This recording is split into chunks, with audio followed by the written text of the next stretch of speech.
Greetings, ladies and gents, and welcome to this narration of the web series The Last Terran. If you're new to the series, there is a playlist listed down below in the description. And as always, I hope that you enjoy. Chapter 9. Something in Rix's features as he studied the messages bothered Munto. Is this a normal message? Rix asked. No, it is in fact quite anomalous. However, logic dictates that a mechanism charged with monitoring TacitNet for anomalous behavior amongst Tacits issued the notification. It also follows that the mechanism would equivalently rate prevention of harm to local species and to the Tacit in question above the Tacit Code of Conduct, which are more of a set of guidelines vice a stricter rule set, Munto explained. Why wouldn't it have a header stating that then? Why deny the request for it if it's that simple? Rix asked, their face screwed up in a strange way. Perhaps in a kind of skeptical thought. Perhaps knowledge of the mechanism is restricted to prevent Tacits from acting normally as to prevent a malfunctioning Tacit from deliberately avoiding communication, Munto supposed. And when did you last connect with the TacitNet? Rix asked, already creating a logic path that Munto hadn't noticed before. No, several hours at least. Munto hadn't actually been paying attention. Wouldn't that be suspicious in itself, for a Tacit to do that? Rix pressed. Munto considered this. No, the deletion of posts would be a far greater concern, Munto stated. Do you have any way to see what or who deleted them? Rix seemed to suspect something that wasn't being shared. Only if there is an equivalent header, but according to my cached memories, the posts were simply wholly removed. No trace of them have ever been, let alone deleted, Munto said, replaying the moments in their memory. Rix appeared to think about this. Are you connected to this TacitNet or any other systems right now? By any means at all, Rix suddenly asked. Anything that'd indicate that you're still active or potentially even your location? Munto froze a number of processes in their steps and demanded a priority review of all the data in the system. The strange process in the back seemed smug for a reason that Munto couldn't explain. There, a sub-process of a sub-process. It was a heartbeat signal. That was the only description that Munto could come up with. A simple connect/active signal that was still sending to TacitNet. Munto wasn't sure why they'd never noticed before. I am. Not consciously, but I am, Munto said, falteringly. Cut it off now. Can you move the two of us? We need to go. Now. Rix seemed almost anxious. Please explain your reasoning, Munto insisted. No time. Can you move both vessels? Rix repeated. Munto checked the mass specifications for both vessels. Only at sublight speeds. Your vessel is too large for my FTL system, Munto replied. Rix appeared to think for a few moments. Munto used his time to kill connection and suddenly felt a kind of loose thread in their awareness. It was annoying. The sub-process in charge of it demanded to be switched back on. The strange process in the back growled quietly at the sub-process, and it seemed to quiet down. Munto had never known processes to behave this way. It was more than simply anomalous. The gas giant. How deep can you scan? Rix asked. Approximately 7,000 meters at this distance. Deeper scanning would require probes, Munto replied, not following the Terran's almost panicked logic. Can you, your hull take the atmosphere? Rix appeared to be thinking. Munto looked at the general data they had taken upon initially arriving in the system regarding the solar system, including the gas giant. A quick answer was received. No, it possesses a number of element compositions which would rapidly degrade my hull, Munto stated simply. Rix continued thinking. Do you have any heavy mining gear or weapons? Rix asked. Munto was aghast. Why would I need those? Munto retorted. Because we need to hide, and something or someone doesn't like that you found me, Rix replied. With this declaration hanging in the air, the sub-process appeared to grow, massively, into a full process and demanded that Munto turn it back on. Munto pushed her back at it, but it didn't seem to want to listen. It just kept repeating the same demand, consuming more and more processing capacity, blocking out other functionalities. Munto, can you hear me still? Munto heard Rix calling, but couldn't respond for some reason. Munto's virtual hand was hovering over the switch to reactivate the link. Don't! Yelled the strange process in the back. It was the only thing that made Munto stay their virtual hand. The sub-process became a process turned to face the strange process, and the two appeared to stare at each other down. Munto quietly stole back from the processing power. Yes, I can hear you. Something is in here with me, they managed. I'll take care of it. Just stay intact, yelled Rix. Mantu wanted to reply, to guess at what the Terran meant. It wasn't possible for the completely primitive Terran to do anything real. Not really. The sub-processor's turned process appeared to be trying to shut down the strange process, but the strange process was having none of it. It wasn't impregnable, but it looked strong, despite being as small as it was. The sub-process turned back to Mantu's consciousness and began repeating the demand to be reactivated. Mantu tried to ask why.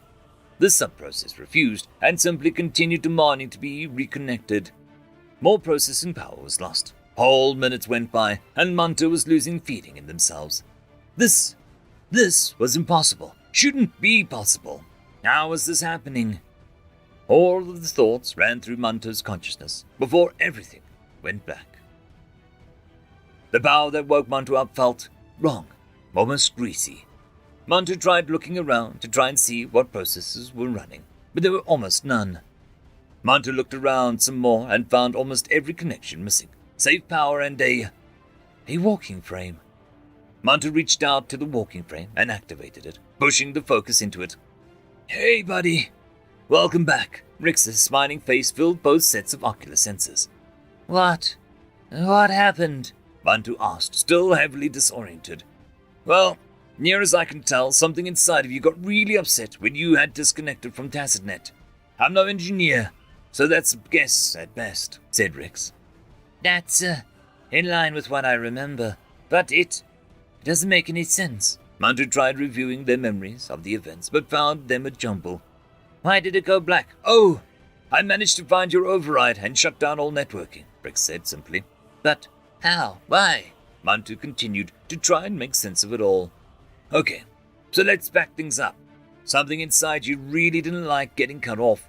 I didn't have time to go looking for whatever box or circuit or whatever you're constructed out of was causing the trouble. By cutting off all networking and killing your core power, I knew that I could at least get some time to figure out either what it was or how to move, or both, Rix explained, sitting back from the walking frame. It was at this point Mantu looked around their surroundings.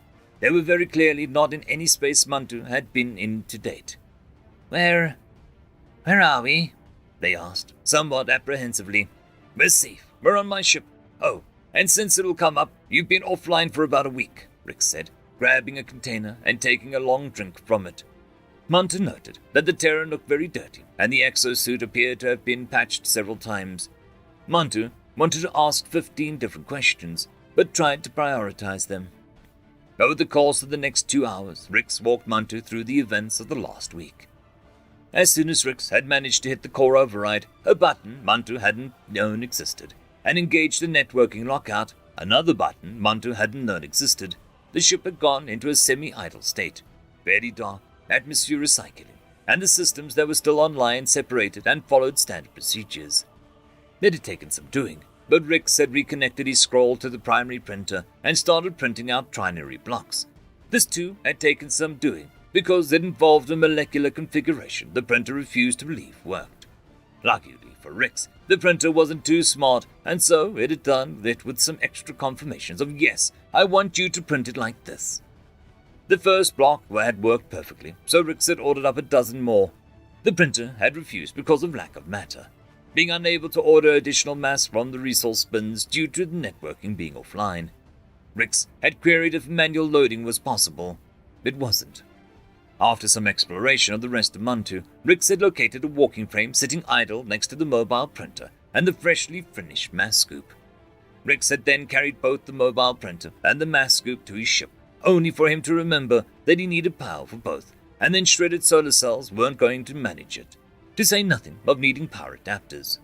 So he schlepped them both back to Mantu and started pulling off vanity covers to stuff into the mass scoop, which devoured it all equally. Connecting the mass scoop to the mobile printer was easy enough, Mantu having been foresighted enough to print a large connection reel with it for the Terran. From there, the Terran had quickly set the mobile printer to fabricate a dozen blocks, a stack of vanity panels on top of the mass scoop's feed awaiting processing, and then Rix had gone back to his own ship to crash. Sometime the next day, when the Terran had awoken and eaten their stasis pizza Rito, they had returned to deal with the mass scoop and the printer. the latter of which was demanding particular elements not found in all of the vanity panels. So Rix had started disassembling what appeared to be non-essential equipment. Munter was obviously horrified to find this out after the fact, but they couldn't change what had happened. Eventually the printer had gotten the elements it needed, and it had continued to print the trinary blocks the Terran demanded of it. Over the course of the rest of the day, the Terran had set about resetting the systems for his fusion system. While this had been a good start, the Terran then needed to figure out how to warm it up, since the power from the solar cells was hardly going to be enough, and the majority of it was still needed elsewhere, maintaining stasis fields. So the Terran had set about the reckless task of using a barely used external power connection of Muntu to plug into the Terran systems. It should have gone badly, and had the Terran systems been any less overbuilt, it almost certainly should have. But, as it happened, the Terran systems had taken the power in stride and started charging the onboard batteries at a reasonable rate. From these, Rix determined he would be able to restart the fusion systems.